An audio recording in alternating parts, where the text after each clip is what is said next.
Okay, I am here with Ben, who just probably had the best day of in a long time. Hi, Ben. Hi, thank you so much for inviting me. So, Ben, you lived up to your Twitter handle. You saved a cinema today. Yeah, How are you feeling? I'm really happy and excited, and I can't wait to go back inside the Cinerama Dome. hmm okay, so you somehow, and by the way, the reason I want to talk to you is like you said in your long tweet today, a lot of people told you that fighting to get the Cinerama Dome reopened was kind of crazy. It would never happen. Everybody had all these excuses. And yet, I don't feel like you ever backed down. I think I've been following you for at least a year, and we've DM'd each other from time to time, and you've kept me up to date on things. And it feels like you just never gave up. Is that the case? Yeah, yeah, I just figured why not, like, keep going. Uh, uh, it also feels like uh, when you did kind of the punk rock move of putting pictures of the family who owns the Cinerama Dome onto the Cinerama Dome through like a projector, that might have been a key moment. Would you agree? Yeah, I definitely think that was a turning point in the campaign and kind of like a blessing in disguise.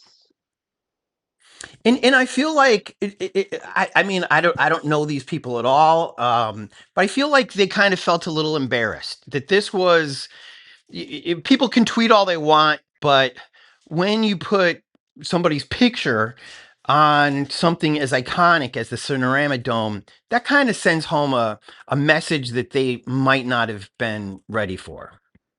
Yeah, and also like I think it was like a month or two afterwards I did that there was a public hearing for the theater hmm and their property representative when she was asked about my projection protest thing, uh she said that the property ownership family took notice of extreme public interest in wanting the theater to reopen. and they'd never believed that people cared about it before. I'm not exactly sure what was going on with them hmm because they never responded to any of my emails or phone calls, and hmm they issued zero communication PR stuff. Like they didn't want to talk to anyone. hmm But I know like there have been some other articles that like describe them as like maybe they didn't even realize people wanted to go back in. So Hmm. no, like it's all very mysterious, but I mean, no one really knows. Right. When so from what I understand, when you did project those pictures onto the Cinerama Dome, they called the police. When the police arrived, were you still there? Did you talk to the police? Yeah. So when the police arrived, they just told me that the ownership considers it harassment and a form of escalation, Oh, and that I should shut down. So I just decided to shut down immediately because I didn't want to anger the ownership yeah. or cause any conflict. So I just stopped right away. Mm-hmm. And yeah, I mean the police never threatened me with arrest or a citation, Mm-hmm. but it was just like a point of contact. I guess they wanted the police to tell me what they wanted me to know. Right. Had you talked to any lawyers after that or before that? Did you do we all believe that that is harassment by putting a picture up on a building? What do we think? I mean, personally, I don't think so, but I obviously just like stopped doing it right away the Yeah. second I found out that the ownership didn't want me doing that. Mm-hmm. So I think I just stopped right away. I didn't want to cause anything. Right. I did So not want an escalation. So right, right. And I think that's why people really respect you and like you is I think your intention has always been very clear and very wholesome. You love movies and this is you've said this is your favorite movie theater and you want it reopened. yeah, I mean, like I would be very happy to just give them my money and watch movies inside. Okay, so in your long piece, you said that you've talked to a couple of different directors, including Quentin Tarantino, who I think is an interesting person today because his last movie was released by Sony, and I feel like he always wanted his movies shown there because, like you, uh, that cinema was a big deal for him growing up.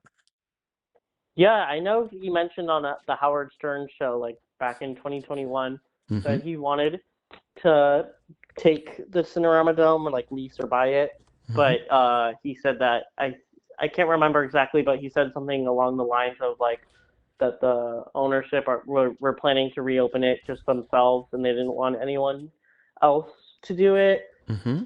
which I think was true at the time, but then like things changed in 2023. Hmm. But I mean, he was definitely interested in it. Hmm. And he ended up with the Vista, and he's doing a great job with the Vista, and that's great. And he's always done a great job with the New Beverly, and But I also remember that one of his movies he wanted it shown there at the Dome, but for whatever reason, Disney wanted Star Wars there, even after it had kind of run its run. Do you remember that at all? Yeah, so he wanted the Quentin Tarantino wanted the Hateful Eight to play in the That's the Cinerama one. Dome, Yes. but Disney wanted their Star Wars to play, and Disney said that if you don't play Star Wars in the Cinerama Dome, you can't play it at any of your theaters on any of your screens. And at the time, Right. they had like 30 to 50 different movie theaters, Yeah. and obviously Star Wars was projected to gross more money, so they Right. picked Star Wars. Which I mean, I don't know how you feel about any of these studios, but I'm kind of glad that Disney wasn't the one that ended up with the Cinerama Dome because I thought that that was a very mean thing to do to Tarantino. They were going to be fine with their Star Wars. They didn't need to be a bully about that. Yeah, and Disney already has the El Capitan Theater. Yeah, yeah, which is perfectly fine if that's what you want. Yeah, I thought they were just kind of being bullies. So, it also sounded like you were in talks with Sony. Did you help them make this happen? What was your relationship with them? I mean, I can't say much. All I can say is that I was contacted by Sony Mm-hmm. before it was officially announced, Mm-hmm. and I'm looking forward to them reopening and restoring it. Mm-hmm. Uh, was it a call? And again, I don't want to blow anything, but was it a call to say, "Hey, you're gonna have a happy day," or was it "Thank you for bringing this to our attention"? What was it kind of like? It was a cryptic LinkedIn and email message. That is awesome. Uh, Yeah. okay. It also sounds like because it's been closed for so long, it's going to take a while for it to reopen. I think it was Variety who said it might not be open until 2028. Is that your understanding as well? Yeah, that's what it said in the press release. Mm-hmm. I mean, personally, for me, I hope that they would be able to open it like even earlier because I know just like through looking online, the actual building itself has a certificate of occupancy, so they could, in theory, open it. It's like safe and everything, Mm-hmm. but I'm not exactly sure what's Mm-hmm. gonna happen. But I mean, they did announce that Alamo Draft House will be taking over the former ArcLight Yep. space, so that will definitely they're probably going to make some massive changes to that. But like for the Cinerama Dome, like they even said that it's just going to be a restoration.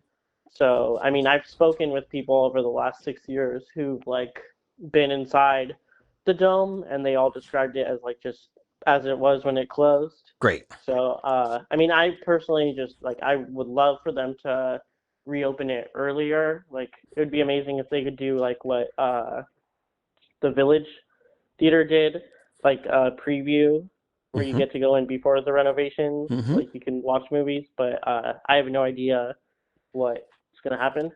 Have you been to the Village now that they've reopened?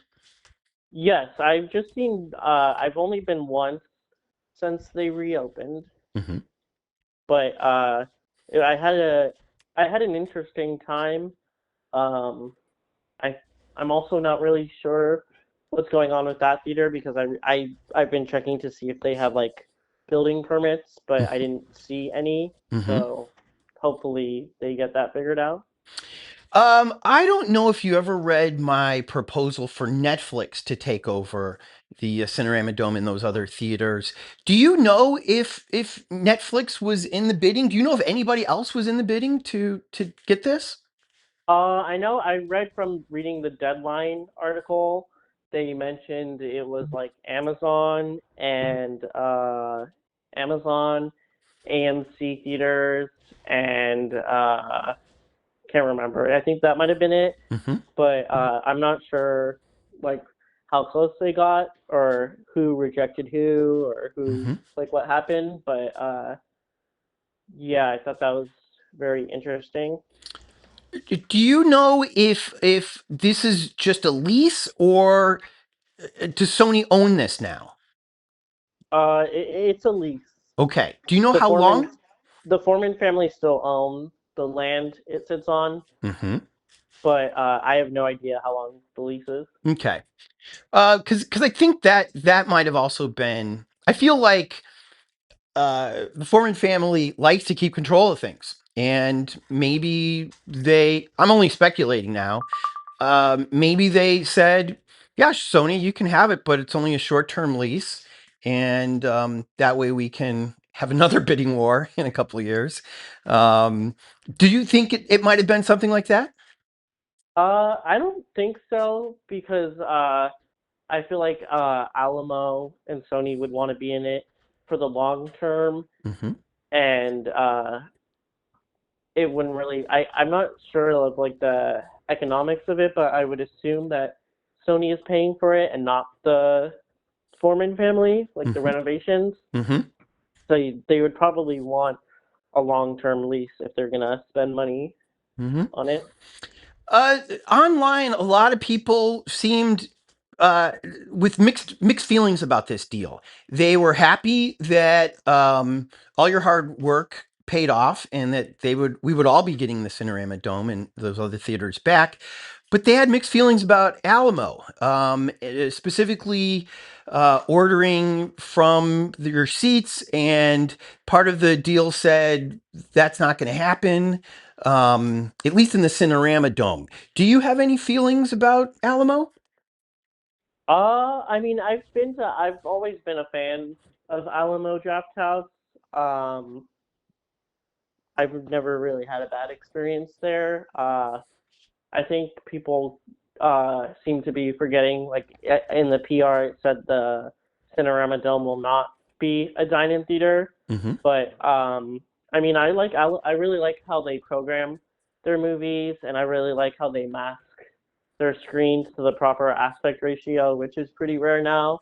Hmm. And they still do like classic screenings and cult movies and foreign films. Hmm. And I was actually just recently at their downtown LA location, and the waiter, because I don't think there was like many people in the theater, but the waiter was let me do the old way with the paper. So Hmm. like I was kind of surprised by that. Yeah. So you would tell these people, chill out. They're gonna do their best, right? Yeah, I mean it's still 2 years away, so like things could change. Hmm. We're still very far out. Tell me a little bit about your experiences at the Dome. You say it's your favorite theater. Was there a specific film that you saw there that got you to love it so much? Well, my first time there was watching 2001: A Space Odyssey in Oh, 2014. wow. They were screening it like right before Interstellar came out. They were showing the movies that inspired. Mm-hmm. Interstellar, Mm-hmm. and that was definitely an amazing experience. I think it was one of my first times in a movie palace, Mm. and like seeing like 900 people inside of the auditorium. And then I also watched Isle of Dogs a few years later Oh on yeah. opening night, Yeah. and that was really amazing. Mm-hmm. And also, I thought, what was the other one? I saw the first Joker on opening night, and the audience reaction was crazy to that. Mm-hmm. I think I was at that Isle of Dogs show. And to be honest, I was a little disappointed in how it looked on that particular screen because that's such a unique, really long, wide screen at the Dome. And we all love Wes Anderson because of the symmetry that he has, a lot like Kubrick's 2001. Did you get that feeling at all? Were you strangely disappointed like I was at seeing it there? I mean, I wasn't disappointed, but I know for some movies, if it was like in a certain aspect ratio, it wouldn't really fit the whole screen just because, like you said, it's so wide, and most movies don't shoot in that aspect ratio. Yeah, And I do know that they could, like, if they were having a hard time figuring out, like, if they should change the screen. right. It's always been sort of like a weird problem they've had, but Hmm. I mean, I'm personally fine with it. It was like to me, it was only just a few like a little bit of blackness, Yeah, but I mean, like at this point, like most movie theaters don't even mask their screens, right. so it's like this isn't even an issue compared to like most theaters, like Yeah, AMC. yeah. Uh, okay. So, do you have advice for people who who want something to happen and everyone's telling them it's not going to happen? What would you say? Um, you mean specifically about the Cinerama Dome? Well, yeah. Do you take a lesson from this? Like, I mean, it sounds like you knew maybe a few days before the rest of us, but I'm sure when you got the information from Sony, you were surprised and excited. Yeah, I was very excited and surprised. I think, yeah, I was actually very surprised. I was expecting it to be reopened as ArcLight, Mm-hmm. like by the Foreman family. I didn't think that they would actually lease it to Mm-hmm. someone else, just because like they've operated it since 1963. It's their family business, and their family built the dome. Mm-hmm. But I mean, Alamo Drafthouse is a great movie theater company, so I mean, it's definitely much better than AMC or Regal. Mm-hmm. Mm-hmm. Uh, uh, Now, okay, the Foremans have another closed down theater in Hollywood. Are they on your radar? I mean, I would love to see it reopen, but unfortunately, that one has been closed for much longer than the Dome. The Yeah. Dome's been closed for 6 years. That one's been closed for more than 20 years. Mm-hmm. So, and I know like there's been like YouTubers sneaking into that theater, and I watched the video, Mm-hmm. and it looks like a apocalyptic horror movie inside. So like, I mean, I think it would be very too costly for Right. like someone because like obviously the Foreman family wouldn't pay to fix it. Like if there was like a trillionaire or a billionaire Mm-hmm. that like could do it, maybe they would allow it. But I don't think there's any company that would want to do it because I know the balcony is about to collapse too Oh. apparently, Mm-hmm. and there's probably like seismic earthquake requirements that it Mm-hmm. needs to be updated with. And then also, I know when they built the LA subway in that area, it kind of impacted the theater. So that's why it's been Interesting. kind of closed since like the late 90s. The old red line is to blame in part. Yeah. But I mean, I'm not exactly sure, but like multiple people have told me that. Mm-hmm. Okay, is there a new theater on your hit list now that I mean, again, congratulations. This is quite a success. Is there another one on your list now? Well, definitely the Bruin Theater, but Yeah. I can't say much about that because I'm kind of involved Oh. potential reopening of that. Uh-huh. And then I would love for their like the landmark. I think it was like one of the original ones, like in West LA. I Mm. would love for that to reopen. I On know it's on also, Pico? yeah, Mm-hmm. but that's also been, I mean, I think it's owned by like UCLA or Google or something, Oh. but Mm-hmm. they haven't done anything with it. It's just been sitting empty for 3 years. Mm. But I would like that one to reopen. Mm-hmm. It and I mean all the ones in downtown LA. There's like 20 of them or 25 of them. It's like crazy Mm-hmm. amount of abandoned ones, but those have probably been abandoned for more than like 50 years, so I'm not Yeah. sure. What's interesting about the landmark is I don't know if you could project people's faces on that one. Uh, No, I think it's different when it's a corporation compared to a family, wouldn't you? yeah, I mean, yeah, it's but like land, like the family that owns the dome was like, it's pretty rare for like large companies to just not communicate with anyone. Like they Mm-hmm. would normally have like at least a website or social media page. Mm-hmm. But with the Foreman family, there's no website, no phone number, uh, nothing to like speak to. It was like one of the most mysterious things in the world. Well, also, it seems like they were really rich, and unlike a lot of wealthy people, were happy with their pile of money. They weren't trying to like double it or triple it or anything like that. They seemed okay. And so money wasn't really much of an issue is what it seemed like from outside. Is that how you look at it? Yeah, I definitely don't think it was a money or financial issue. Um, I know multiple like media outlets have said that like they just don't want to be involved in the movie theater industry anymore. They're just like a real estate Mhm. company. Mhm. So, but I mean, it still just doesn't make sense that they were like not talking to anyone Mhm. or and like they just left the ArcLight Hollywood abandoned. Like they didn't even like power. They didn't take down any movie posters or anything. Wow. Like all the March 2020 posters are still up there. Mhm. So I don't know. It's just a very unusual Mhm. thing that was going on. But I mean, we got like we could only speculate what they were planning, Mhm. and obviously everyone was speculating like a demolition by neglect. Right. But I mean, at the end of the day, no one knew what was going on. But I also feel like the Cinerama Dome is protected, right? They wouldn't be able to put a condo there, could they? I mean, it's complicated, but from what I've seen and talked to, they could do whatever they want. Oh, interesting. Yeah. Interesting. Okay, now on your tweet, you said that you sit on a board now. What board are you sitting on? Yeah, I was invited by the Los Angeles Historic Theater Foundation Mm-hmm. to join them, and this was like a few months ago. They had just told me that if the Cinerama Dome ever does reopen, I would be able to sort of like I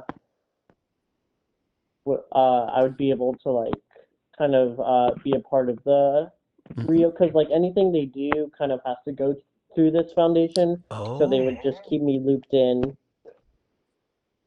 Well, I can't think of anyone better than you to do this. And let me ask you this one final question. You've got, I think you have 11,000 followers on Twitter, and I feel like most of your campaign was done through Twitter. Do you think that was really the case?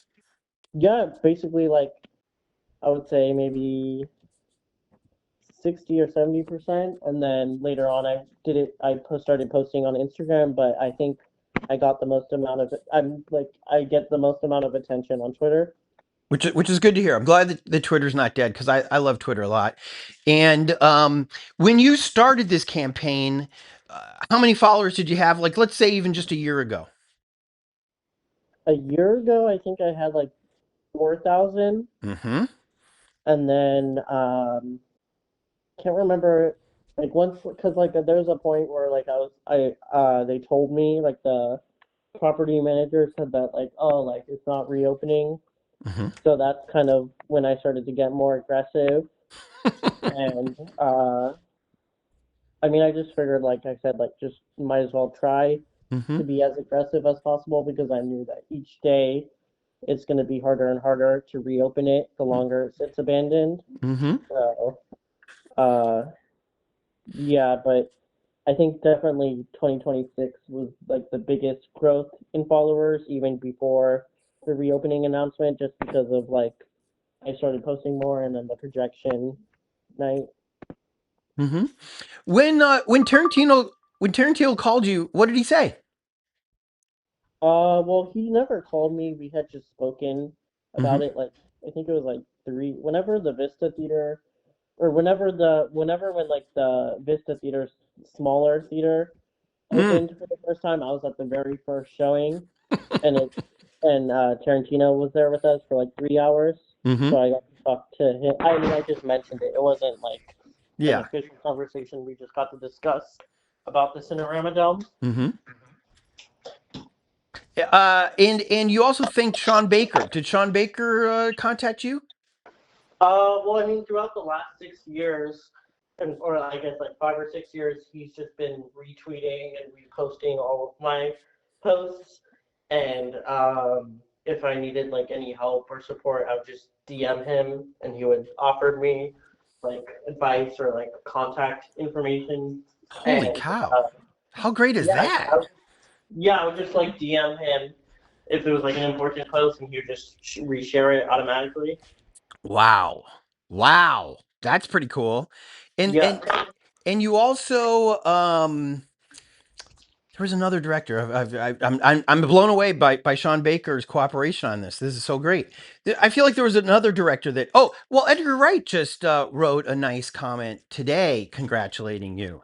Had you guys been talking?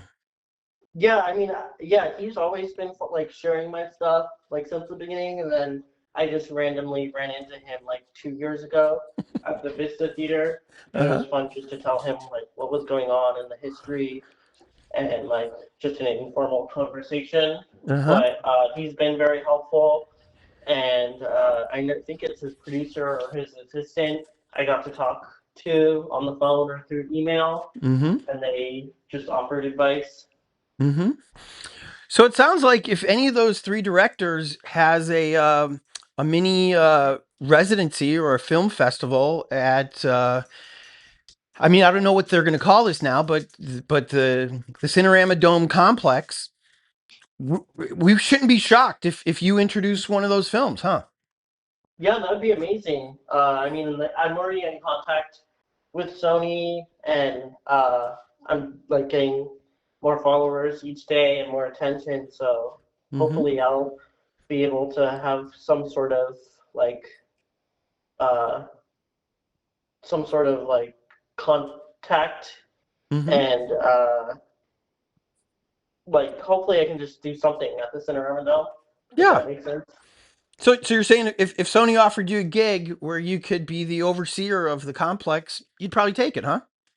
Yeah, I would also love to like even like just to moderate a screening or a Q and Oh. A. Like I because like I'm also like throughout this process I became friends with Stanley Kramer's family, and he directed It's a Mad Mad World, and that was Right. the movie that the dome was built for, and it premiered there and played for 16 weeks straight. So Wow. like maybe if they play that I could do a Q and A with his family. There you go. Yeah. Yeah. Well, right on. Hey, thank you so much for all of your efforts. And I mean, I think the lesson is just keep fighting and keep trying things. You don't have to be rude. You don't have to break any laws.